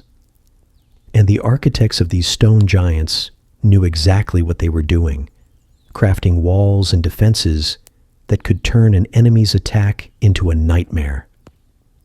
The first line of defense was the walls themselves, massive, thick, and nearly impenetrable. These weren't just a few feet thick. Some castle walls measured up to 20 feet wide at the base, a monumental barrier designed to withstand battering rams, siege engines, and even tunneling attempts. Imagine trying to break through a wall so thick that a single arrow had to thread a needle-sized slit to reach inside. That was no accident. These arrow slits, or loopholes, were narrow vertical openings designed with lethal precision. Archers inside the castle could fire out, targeting attackers with surprising accuracy, while remaining almost completely shielded by the stone surrounding them. Hitting a target as small as a dinner plate from 200 yards through a slit less than a few inches wide was the mark of a skilled archer. And some became legendary for their deadly precision. But the irony was that many of those same archers could barely hit the castle latrine if they aimed broad daylight. Above the gates and entrances, you'd find what medieval architects called murder holes. As grim as the name sounds, these were some of the most ingenious and terrifying defensive features of the castle. Imagine walking through a seemingly secure doorway, only to be met with a hailstorm of boiling oil, rocks, or even sand poured down on you from above. These murder holes were designed as trap doors in the ceilings of entryways and passages where defenders could unleash a torrent of destruction on attackers trapped below. The effectiveness of these holes was legendary, and records from 14th century castles list supplies specifically kept for this gruesome purpose. Barrels of boiling oil, bags of quicklime that could blind enemies, and even angry beehives, which defenders would drop to unleash a swarm of stinging insects on unsuspecting invaders. Such creativity wasn't just for show. In the brutal reality of medieval warfare, every advantage counted. When a siege dragged on for months, defenders would rely on these architectural weapons to thin enemy ranks without risking themselves in hand-to-hand combat. The psychological impact was just as important. Knowing that stepping through a castle gate could mean sudden death from above certainly made attackers think twice. But the castle defenses didn't just rely on heavy stone and traps. The design of the castle itself was a strategic weapon. Take spiral staircases, for example. These weren't randomly shaped or artistic flourishes. They were carefully engineered to give defenders the upper hand. Staircases typically spiraled clockwise going upward, favoring right-handed defenders wielding swords. Attackers, often coming up the stairs with their right hands restricted by the central column, struggled to maneuver while defenders moved freely, slashing down from above. To make things worse for invaders, the steps were intentionally made uneven in height and depth.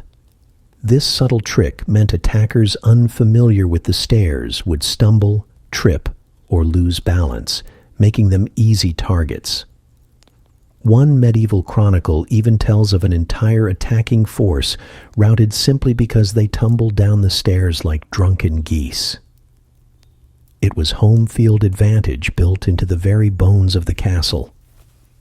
Defenses also extended beyond the walls to the moat, a watery barrier designed to keep invaders at bay. But moats were not just passive ditches filled with water.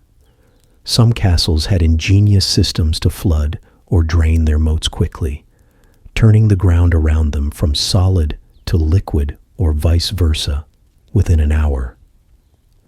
For an attacking army, this sudden change could be disorienting and dangerous. One moment the ground feels solid, the next you're sinking into water or mud, easy prey for defenders. The operators of these drawbridges and water controls held critical roles. History records the occasional mishap. Drawbridges raised prematurely stranding soldiers outside or dropped too early, trapping livestock or even causing chaos among the defenders themselves. One Welsh castle's drawbridge famously trapped half a cow in the mechanism, resulting in what was described as a very awkward afternoon for all involved. Even the best defenses could suffer from human error. Inside the walls, every person had a role to play during a siege. Soldiers, servants, and even children were pressed into service. Children might be messengers or water carriers, learning the harsh realities of war early in life. One record amusingly notes children turning the siege into a game, throwing rotten vegetables at each other from different towers. The castle staff, meanwhile, had to deal with cleaning up the aftermath, which was far from glamorous. But in the chaos of a siege, every action counted. The greatest strength of a castle wasn't just its stone walls or boiling oil, it was its ability to endure. Sieges could last months, sometimes years. Castles stockpiled food, weapons, and everything needed to survive long periods of isolation. One castle's inventory listed emergency rations including 500 arrows, 200 barrels of salted fish, and oddly enough, 3 juggling balls. Even in the middle of a siege, entertainment was considered essential, a small comfort amid the uncertainty and danger. In the end, a castle was more than just a home. It was a military fortress, a symbol of power, and a machine of survival. Its walls, slits, holes, and moats formed a complex system designed to repel the relentless threats of the medieval world. For those who lived inside, the castle was both sanctuary and prison, a place where every stone and spiral staircase carried the weight of defense, duty, and the constant shadow of war. When a castle was under siege, life inside wasn't just about holding the walls. It was about surviving the endless weight. Food became the currency of hope and desperation.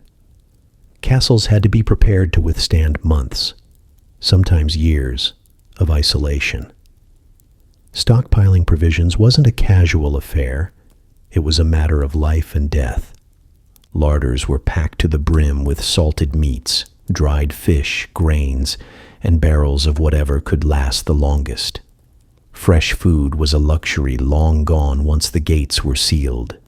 Meat, if it made it inside at all, was salted or smoked so heavily it was barely recognizable, more like leather than lunch.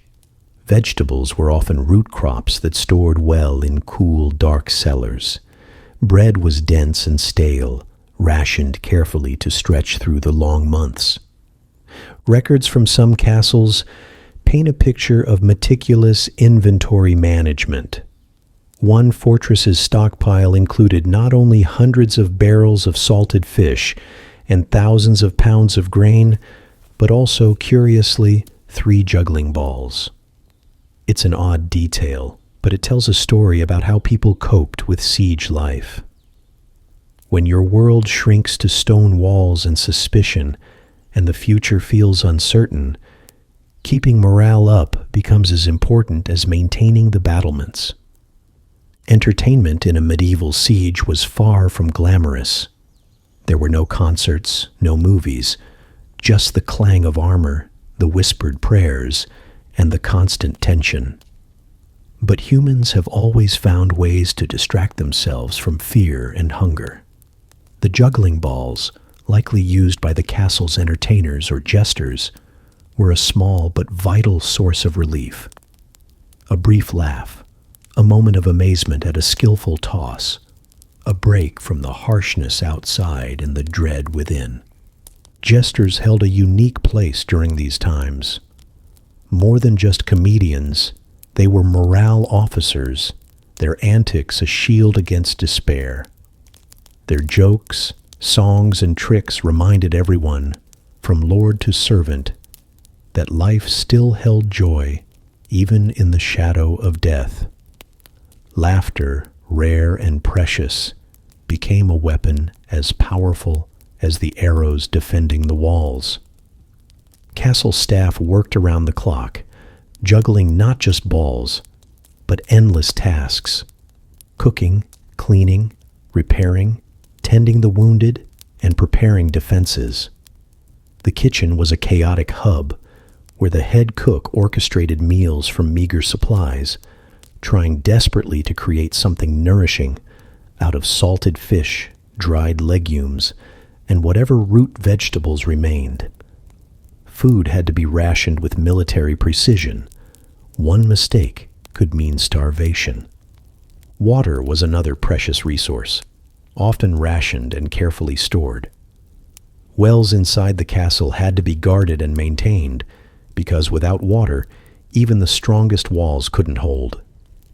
Siege life also meant dealing with the psychological warfare, fear, boredom, and the crushing uncertainty of when or if help would arrive. Letters were scarce, news even scarcer. Inside, rumors swirled like smoke, some true, most not. Every creak and shadow was cause for alarm or hope. Despite the grimness, castles were communities, People shared stories, sang songs, and held on to rituals that connected them to a life beyond the siege. These moments of humanity were a fragile but essential lifeline. In the end, survival during a siege depended on much more than stone and steel. It required resilience, resourcefulness, and a stubborn spark of hope.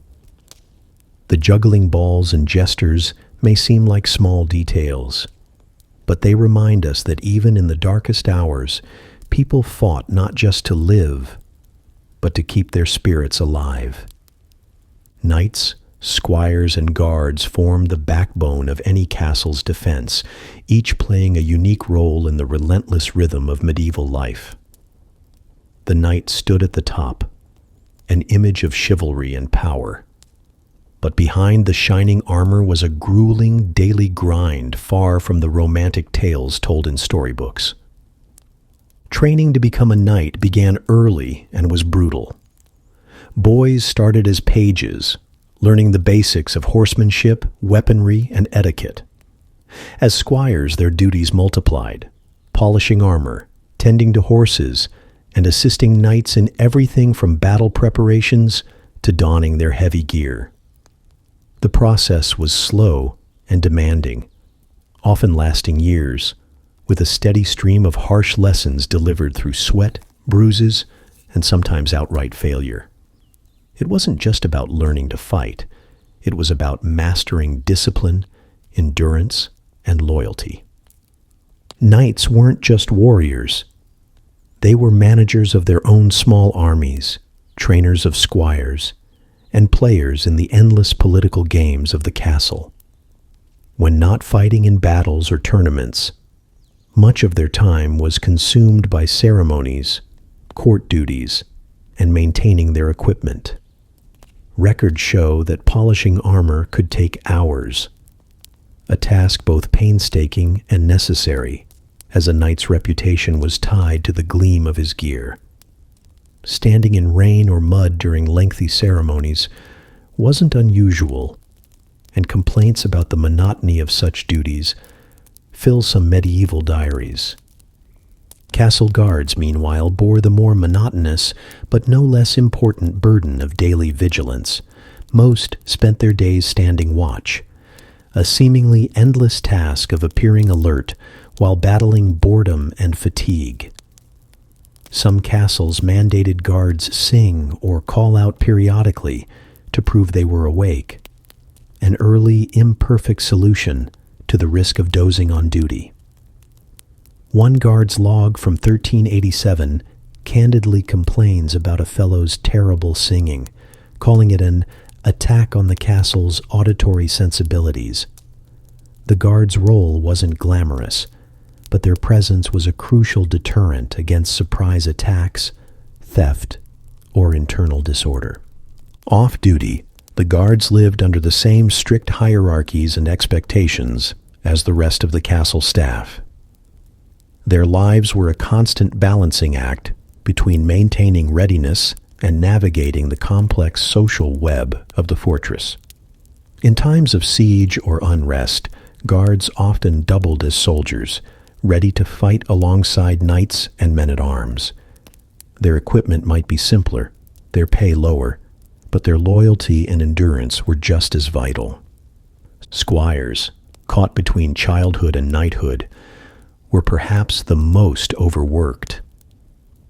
Their days began before dawn and stretched long into the night, filled with laborious chores like cleaning stables, sharpening weapons, and managing the knight's armor and clothing. They also received combat training, practicing swordplay, archery, and horsemanship whenever possible. The physical and mental demands were intense, and the threat of injury or failure loomed constantly. Despite the hardship, becoming a knight was the ultimate goal, a ticket to status, power, and a place in history. Though the romanticized image of the knight is one of glory and honor, the reality was far grimmer.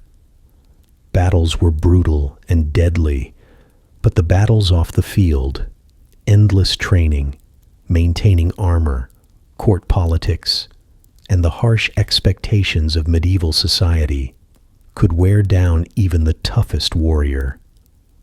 The lines between soldier, servant, and symbol blurred, and every member of the castle's martial workforce had to navigate this complicated reality. From the lowest guard to the highest knight, loyalty to the lord and the castle was non-negotiable. Desertion or failure was met with harsh punishment, sometimes death. The fortress was a fortress, not only against external enemies, but also against weakness within. Discipline was strict, and the pressure to perform relentless. In the end, the castle's defenses were more than walls and weapons. They depended on the endurance, skill, and sometimes sheer stubbornness of these men who trained, stood watch, and fought, day and night, in rain or shine, in peace and war. The knights, squires, and guards were the living shield, the pulse, and often the unsung heroes of medieval survival. Castles weren't just grand stone fortresses. They were bustling mini-cities, alive with the noise, grime, and chaos of hundreds of people, all working together to keep things running. Behind the towering walls and royal chambers lay a complex web of jobs, some noble, many tedious, and all essential. The castle staff formed the hidden machinery, each playing a role that might sound bizarre today, but was absolutely vital back then. Take the gong farmer, for example. It's a title that sounds like it belongs in a fantasy novel, and in a way, it does. The gong farmer's job was to clean out the castle's latrines and cesspits, a task so foul it was usually done under the cover of darkness. These workers dealt with human waste, often in conditions that would make modern sanitation workers cringe. Despite the stench and danger of disease, gong farmers were surprisingly well compensated, sometimes earning more than skilled craftsmen. It was one of those unpleasant but necessary roles that kept the castle habitable. Then there were the kitchen staff, a constant whirlwind of activity. Feeding hundreds of mouths was no small feat. The castle kitchen operated around the clock, preparing thousands of calories per person each day. Specialized roles existed, like the sauce maker, whose entire job was to create the myriad sauces that masked questionable meat flavors. There was the turnbroke, often a young boy, tasked with turning the roasting spit over the fire. An exhausting, repetitive job that could lead to dangerous accidents if the fire flared up unexpectedly. The kitchen was a chaotic, fiery hub, with workers rushing to prepare meals while avoiding burns, spills, and the occasional out-of-control kitchen fire. Wake-up callers were another quirky but essential group. Long before alarm clocks, these castle servants had the responsibility to rouse everyone from nobles to guards, sometimes shouting through the halls or knocking on doors until their charges got up. Being a wake-up caller might seem minor, but it was critical to the daily schedule and could earn the caller a surprisingly important place in the castle hierarchy. There were keepers of the wardrobe who did more than just look after clothes. They managed the storage, repair, and organization of garments and textiles, often acting like early accountants. Their work was meticulous and vital, especially in noble households where appearance was closely tied to status and political influence. The blacksmith, another key figure, wasn't just hammering out swords and armor. They repaired everything from the knight's helmet to kitchen utensils, working with metals, fire, and an endless list of demanding tasks. Blacksmiths often kept detailed logs of repairs, and some complained about the impossible requests, like making dragon-shaped door handles, a fanciful order from a lord who clearly loved a bit of flair, no matter how impractical. Every job came with its own frustrations and hazards. Servants, guards, cooks, and artisans alike faced long hours, grueling labor, and the constant pressure to keep the castle functioning seamlessly. The complexity of castle life meant that no role was truly small. Each person's work was a thread in a larger tapestry of survival, comfort, and power. Despite the challenges, some positions had unexpected perks. The groom of the stool, for example, was responsible for assisting the king with his most private needs, including chamber pots and personal hygiene. While it sounds like a humiliating job, it was actually highly sought after, because it granted intimate access to the monarch and often led to political favor. Castles were strange worlds where status and survival intertwined in unusual ways. The staff kept the great fortress alive behind the scenes, making it more than just stone and mortar. They were the hidden heartbeat of medieval life, navigating the grime, hierarchy, and endless demands to make the impossible work, day after exhausting day. Behind the towering stone walls and the imposing great hall, the true power of a medieval castle often rested not with the lord, but with the lady of the castle. Far from the delicate image painted by romantic tales, she was the medieval equivalent of a CEO, human resources manager, and military commander rolled into one. Her day was a relentless juggling act, balancing everything from food supplies to feuding servants, from healthcare to defense strategy. Managing the castle's budget was no small feat. Medieval records reveal that ladies kept meticulous accounts, tracking everything from the number of eggs laid by the chickens to how many arrows the archers wasted shooting at birds instead of enemies. One surviving ledger even included a note scolding the archers for their drunken poor aim. Stop paying them when drunk. Food was a constant concern. Planning meals months in advance was critical to avoid famine during sieges. Orders for thousands of salted fish, hundreds of chickens, and enough grain to feed hundreds for months weren't unusual. The lady had to negotiate with merchants who didn't always respect expiration dates or laws. Her financial skills were as sharp as any merchant's, and she was responsible for balancing the needs of nobles, soldiers, servants, and sometimes the local community. Disputes among castle staff were constant, and the lady acted as the ultimate HR manager. Complaints like cooks refusing to work with bakers because the bread was too hard, or maids fighting over who had to clean the jester's hat after it fell in the moat, were documented in castle records. She had to maintain peace in a household filled with conflicting personalities, endless gossip, and the high stress of castle life. Keeping the staff cooperative was essential for survival and comfort. Her authority was absolute, and her word could make or break careers, even if it was often accompanied by a sharp tongue or a pointed glance. When the lord was away, often off at war or attending court, the lady stepped into the role of military commander. History shows that many castle ladies led successful defenses during sieges, sometimes holding off attackers for months with cunning tactics and fierce determination. One clever lady reportedly used empty wine barrels to create the illusion of a larger army, buying critical time until reinforcements arrived. She was responsible not just for managing the home, but for ensuring its survival in the face of violence. Her leadership was the backbone of the castle's resilience. Healthcare was another of her domains. Most ladies maintained gardens full of medicinal herbs, knowing which plants soothed headaches and which could accidentally poison an entire household. Medieval medical knowledge was rudimentary, but the lady's role was vital in tending to the sick and injured.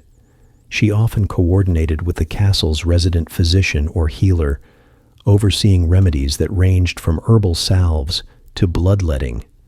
The well-being of the household, and by extension the entire castle, depended on her vigilance. the lady's responsibilities extended even to education. She taught her own children, and often the children of other nobles who were sent to the castle as part of their training. Records show frustrated notes about trying to teach proper table manners to unruly young lords still wielding swords at the dinner table. Beyond etiquette, she was expected to impart lessons in governance, religion, and the social graces required to survive and thrive in a medieval court. Despite her immense duties, the lady of the castle was often overlooked by history, overshadowed by kings and knights. Yet her influence shaped the daily life and long-term fate of the castle and its inhabitants. She was the quiet power behind the throne, managing chaos with discipline and grace. In a world where survival depended on order and control, the lady of the castle was the ultimate multitasker. She held the purse strings, settled disputes, directed defenses, tended to health, and raised the next generation, all while navigating the politics of a harsh and unforgiving age. Her role was complex, demanding, and indispensable. Without her, the castle could not endure. Medieval medicine was a strange blend of superstition, crude science, and brutal rituals that would make any modern doctor cringe. If you thought a visit to the doctor today was unpleasant, imagine sitting in a drafty stone chamber where your healer's tools were as likely to harm as help. The remedies ranged from the bizarre to the downright terrifying, and the idea of first do no harm was more of a hopeful suggestion than a rule. One of the most infamous treatments was the use of powdered human skull. Yes, actual ground-up skull stored in special cupboards in some castles like precious medicine. It was believed to have potent healing powers, prescribed for everything from headaches to wounds. Alongside this macabre ingredient were mixtures involving crushed beetles, powdered emeralds, and even powdered mummy. Yes, ancient Egyptian mummies shipped across continents to be ground into remedies. These concoctions were often mixed with wine or honey, which probably helped more as an antiseptic than the mystical powders themselves. Surgery was another chapter of medieval horror. There was no anesthesia, no sterile environment, and no antibiotics. Patients were expected to endure excruciating pain as barbers, who doubled as surgeons, wielded dull knives and hot irons. One recorded procedure involved shaving a chicken's bottom, then strapping the poor bird to the patient's head, waiting until the chicken showed signs of illness, supposedly absorbing the fever. It sounds insane, but surprisingly, some patients survived these rituals. How much of that survival was luck or the body's own resilience is anyone's guess. Bloodletting was the go-to cure for almost any ailment. Medieval doctors believed that health depended on balancing the four humors: blood, phlegm, yellow bile, and black bile, and too much blood was often blamed for fevers and excess energy. So, out came the lancets and leeches to drain life itself from the patient. There's a record of a knight who was so enthusiastic about jousting that doctors decided to cure him by bleeding. The result? Less enthusiasm, probably because he was too lightheaded to charge the field. It was as effective as it was cruel. Dental care was equally grim. Without modern dentistry, toothaches were dealt with by either pulling the tooth or filling it with lead. Yes, lead, a known poison. But medieval practitioners didn't understand its dangers. One knight even chose to have all his teeth pulled before going into battle, preferring no distractions from pain while fighting. Imagine enduring a battlefield with a mouth full of gaps and no painkillers.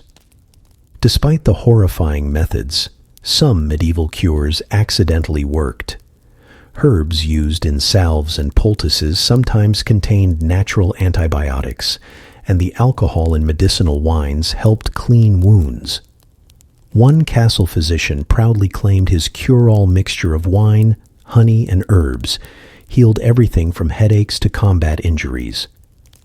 Whether it was the concoction or sheer chance, some patients did get better, giving medieval medicine a confusing reputation for both cruelty and occasional success.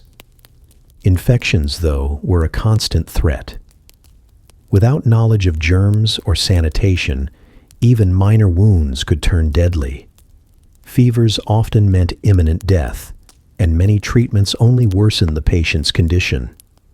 When remedies failed, prayers and last rites followed swiftly, marking the grim limit of medieval healthcare. Medieval medicine was a world where faith, fear, and fumbling science collided. It was brutal, bewildering, and sometimes deadly, but it was the best they had. Patients endured sharp blades, toxic powders, and strange rituals with a mix of hope and desperation. And somehow, despite it all, a few survived to tell the tale. Medieval nights in a castle were far from peaceful. As the sun slipped below the horizon, the fortress transformed into a world of shadows, creaks, and whispered fears. Darkness ruled, not just because the sun had set, but because lighting was a precious commodity. Candles were scarce, expensive, and fiercely rationed. A castle's monthly candle bill could easily eclipse the entire household's bread budget. So, once the last flicker died, most rooms were swallowed in near-complete darkness, leaving inhabitants to navigate halls by memory and the occasional sputtering torch.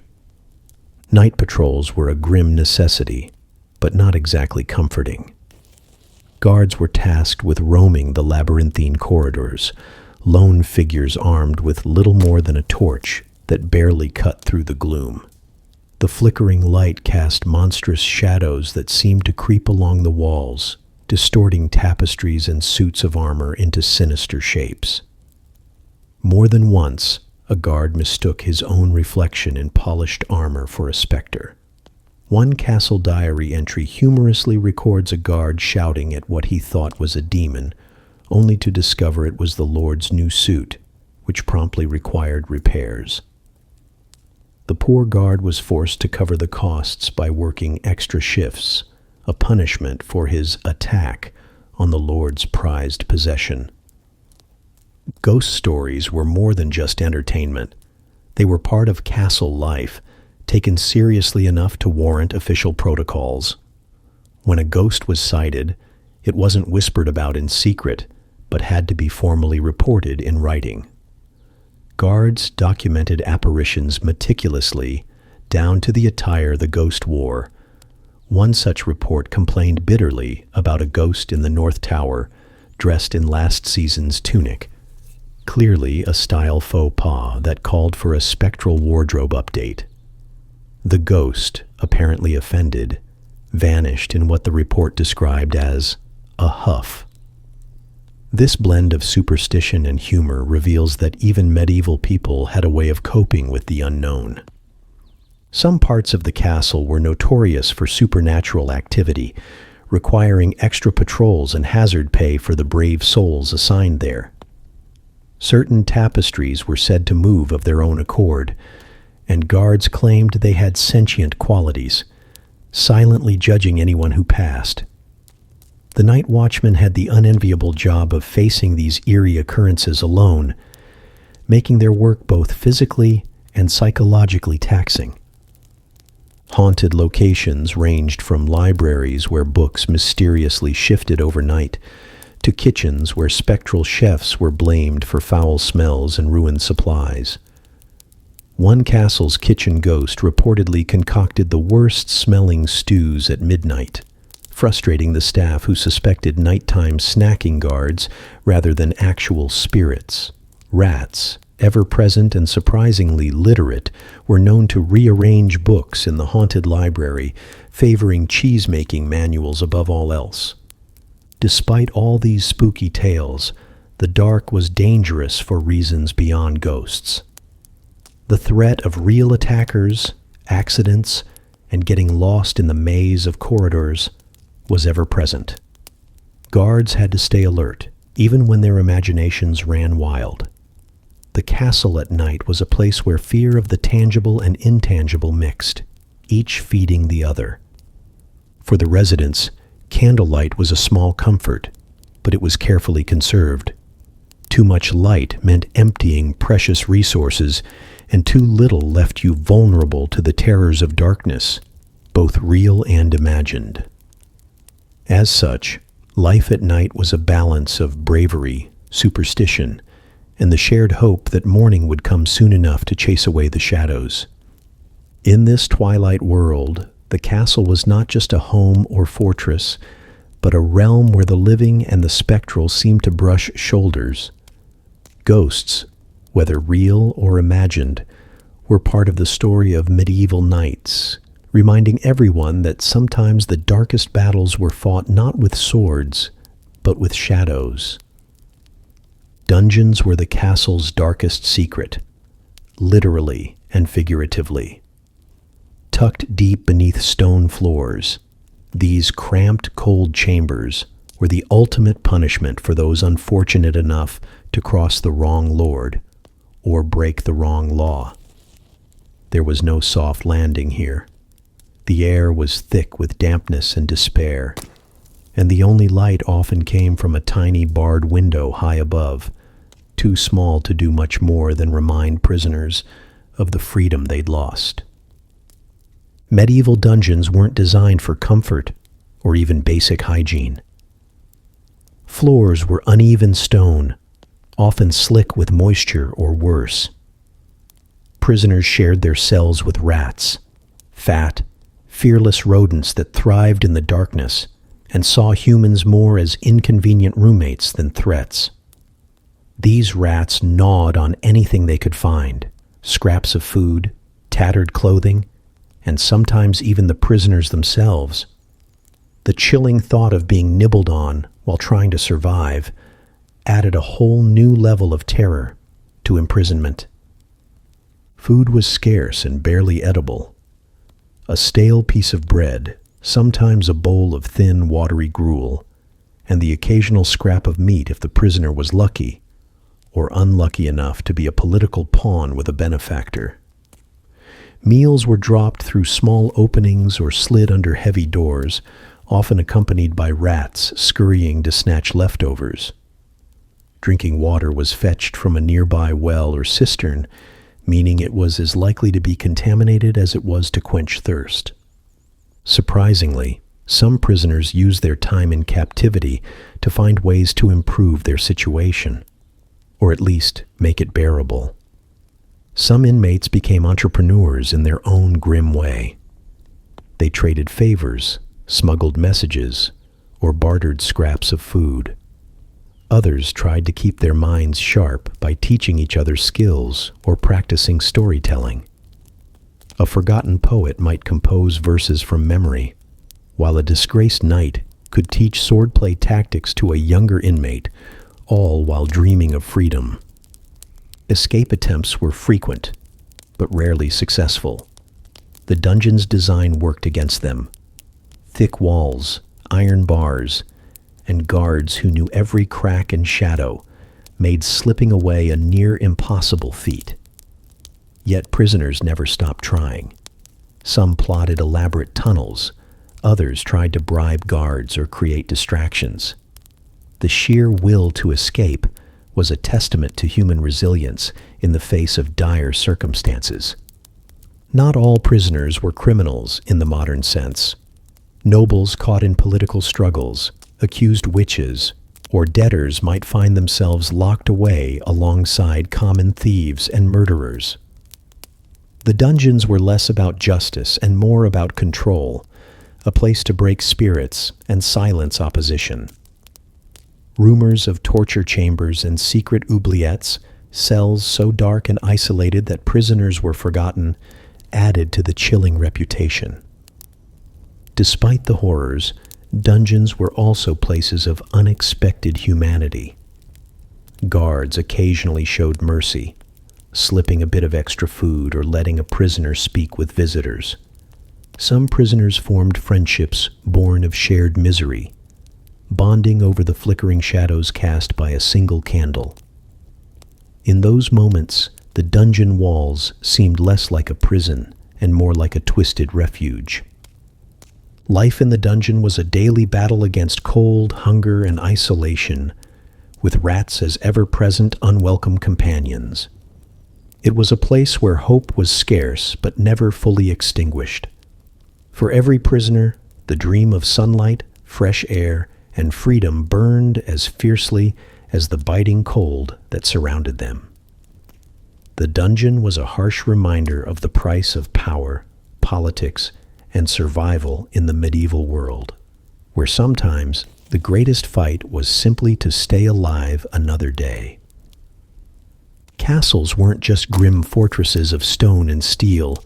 They were alive with noise, color, and the occasional burst of chaos, thanks to the castle's entertainers. In a world ruled by harsh realities, laughter and spectacle weren't just luxuries, they were lifelines.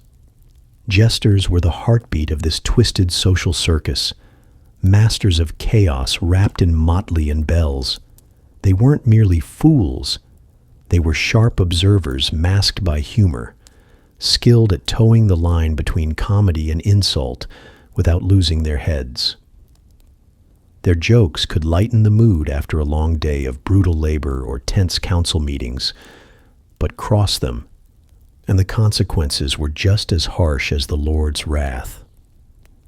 Musicians filled great halls with the sounds of lutes, harps, and flutes, trying to drown out the ever-present clatter of clanking armor and the occasional groan of a soldier nursing a fresh wound. Their melodies were the backdrop to feasts, celebrations, and sometimes mourning. Minstrels were often traveling performers who could spin a tale, sing a ballad, or stir a crowd with drum beats, turning even the most somber gathering into a momentary escape from reality. Then there were the tournaments, violent, glorious, and utterly chaotic. Jousting wasn't always the polished sport we imagine today. Sometimes it resembled a wild free-for-all where knights clattered into one another with reckless abandon. Horses skittered and stumbled on muddy grounds, and the crowd roared with a mix of excitement and horror. Variations included bizarre contests like tilting at rings, where knights tried to spear small hoops while riding at full speed, or mock battles where the rules were as fluid as the ale flowing through the crowd. These events were as much about spectacle and status as they were about skill and bravery, and losing could mean humiliation, or worse. Off the battlefield, dice games were a favorite pastime. Dice were carved from bone or wood, often uneven and prone to rolling unpredictably, but that only added to the thrill. Gambling was widespread among nobles and soldiers alike, sometimes spiraling into desperate bids to win food, favors, or even freedom. The addictive clatter of dice on wooden tables echoed through smoky chambers, and fortunes were won and lost in the flicker of a candle's flame. Cheating was rampant, but often overlooked if the stakes weren't too high, or if the player was influential enough. Entertainment in the castle was a constant balancing act between relief and risk. A well-timed joke or a rousing tune could uplift spirits and forge bonds among wary allies, but too much revelry could lead to disorder or offend powerful egos. Jesters sometimes used satire to expose court intrigues, their humor a dangerous tool that kept the nobility on edge. Musicians and performers depended on favor, living precariously between adoration and banishment. In a place where life was uncertain and death could come from a poisoned blade as easily as from hunger, these moments of entertainment were precious. They weren't just distractions, They were survival tools. The castle's laughter, music, and games stitched brief seams of joy into the harsh fabric of medieval life, reminding everyone that beneath the armor and beneath the stone walls, there was still a need to breathe, to smile, and sometimes, just for a moment, to forget.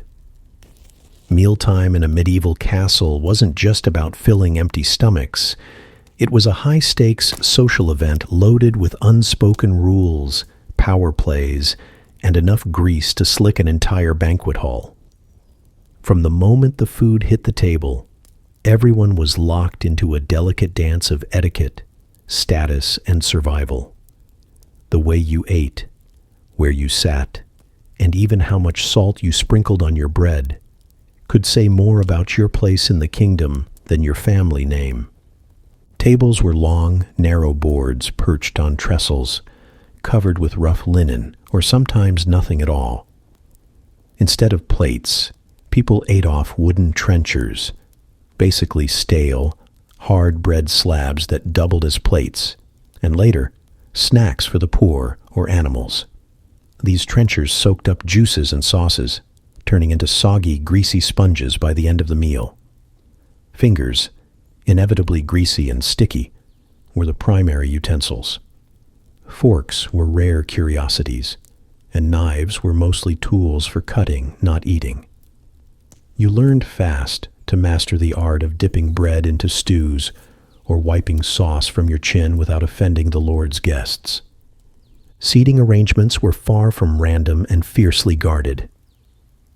The lord of the castle sat at the high table, usually on a raised platform, flanked by the most important nobles and knights. The closer you were to the lord, the higher your status, closer to power and privilege. Sit too far down the table or on the floor, and you might as well be invisible. The scramble for spots wasn't just about comfort, it was a political chess game. Alliances were forged and grudges renewed over who got the best seat or who was forced to the far end with the servants. A misplaced chair could lead to scandal, and an empty seat next to the lord was a silent insult that everyone noticed. Salt was more than a seasoning. It was a symbol of wealth and influence. In a time when spices were rare and costly imports, salt was the affordable luxury. Lords kept salt cellars as prized possessions, and a sprinkle of salt was a sign of favor. Passing the salt wasn't just about taste. It was a subtle reminder of who controlled resources. To be left out of the salt-sharing circle was a quiet but sharp social rebuke. Some salt cellars were even locked to prevent theft, turning the humble condiment into a guarded treasure.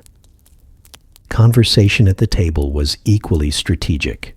Stories were told, rumors spread, and loyalties tested between bites of tough meat or bitter pottage. Speaking out of turn could earn you a sharp glare or worse. Jesters and troubadours might entertain, but even they knew when to hold their tongues. Silence was as powerful as speech, and listening carefully could mean the difference between favor and exile. Meals were also noisy affairs. The clatter of wooden trenchers, the slap of greasy fingers wiping faces, and the occasional grunt or cough filled the air. There was no concept of polite table manners as we know them today. Burping or scratching was commonplace and rarely frowned upon. After all, cleanliness was a luxury, and everyone was too focused on survival to worry about proper etiquette. Still, within the chaos, the rules of hierarchy held firm, keeping the social order intact, even when the ale flowed freely. At the end of the meal, the leftover trenchers, now soaked in juices and bits of meat, were handed down to the poor waiting outside or to the household animals. Waste was minimal because food was precious, but it wasn't uncommon for scraps to be tossed out windows, sometimes with a shout of "Gardaloo" to warn passers-by below. This old French phrase literally meant "watch out below," a polite heads-up for anyone unfortunate enough to be strolling beneath the castle walls at mealtime. Dining in a medieval castle was never simple or purely about nourishment. It was a constant performance, a test of wit, patience, and social savvy. Every greasy finger, every stolen glance across the table, and every pinch of salt carried weight.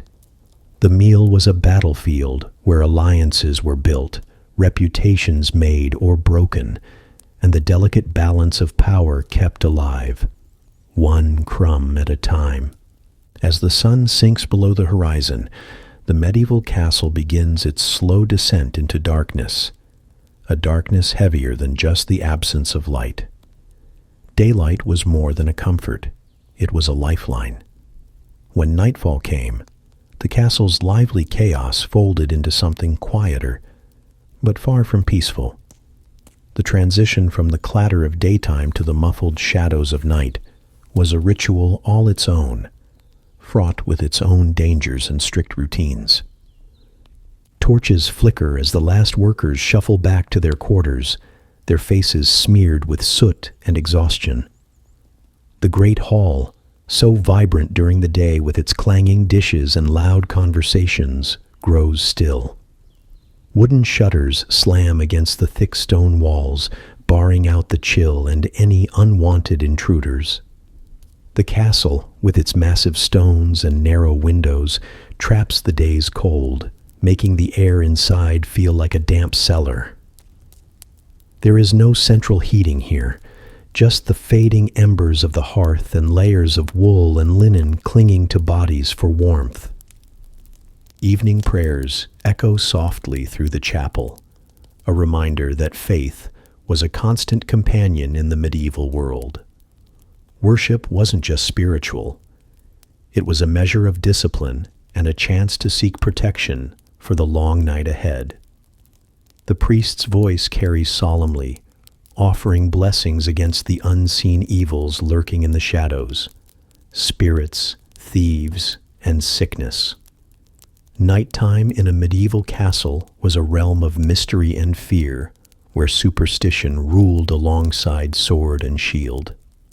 Most castle inhabitants retreat to their cramped chambers or shared dormitories, but sleep isn't guaranteed. The stone floors groan, footsteps echo, and the wind howls through the narrow arrow slits, rattling wooden doors and dragging icy drafts through cracks. Rats scurry unseen, their tiny claws scratching at walls, and the occasional scurry across the sleeping quarters, ensuring no one is truly alone. Privacy is a forgotten luxury. Walls are thin, and whispers travel far in the stillness. The sounds of coughing or groaning remind everyone of the ever-present threat of illness. Some castle residents, especially the guards, stay alert, pacing the ramparts and courtyards, eyes sharp for any sign of trouble. Their shifts are long and unforgiving, punctuated by the occasional clang of armor or muffled shout. Night patrols aren't just about watching for enemies. They're a psychological battle against the eerie darkness and the tales of ghosts that haunt the ancient stone corridors. Many a guard swore they saw shadows move or heard footsteps where no one should be. Superstition was as much a tool of control as any sword, and night patrols kept both soldiers and spirits in check. Candles are precious and in short supply, burned sparingly to save wax and avoid drawing too much attention from outside. Their flickering light casts long, dancing shadows that make familiar corners seem sinister. In some castles, lanterns hung in the great hall and along passageways, but the light barely penetrated the vastness. This dimness made nighttime navigation a perilous affair. One wrong step down a stone stair, and you might end up bruised or worse, falling into a pit or a trap left over from the castle's defensive measures. Despite the cold, discomfort, and fear, life in the castle doesn't pause completely. Night brings quieter routines, the grinding of grain in the mill, the hushed conversations of servants finishing their chores, or the occasional furtive meeting between nobles in shadowed alcoves. Secret deals and whispered plots could be born in these hushed hours, the castle's political heartbeat never truly still. Sleep, when it comes, is rarely restful. Bedding was sparse and rough, often just straw mats or thin blankets, cold and sometimes damp from the stone floors.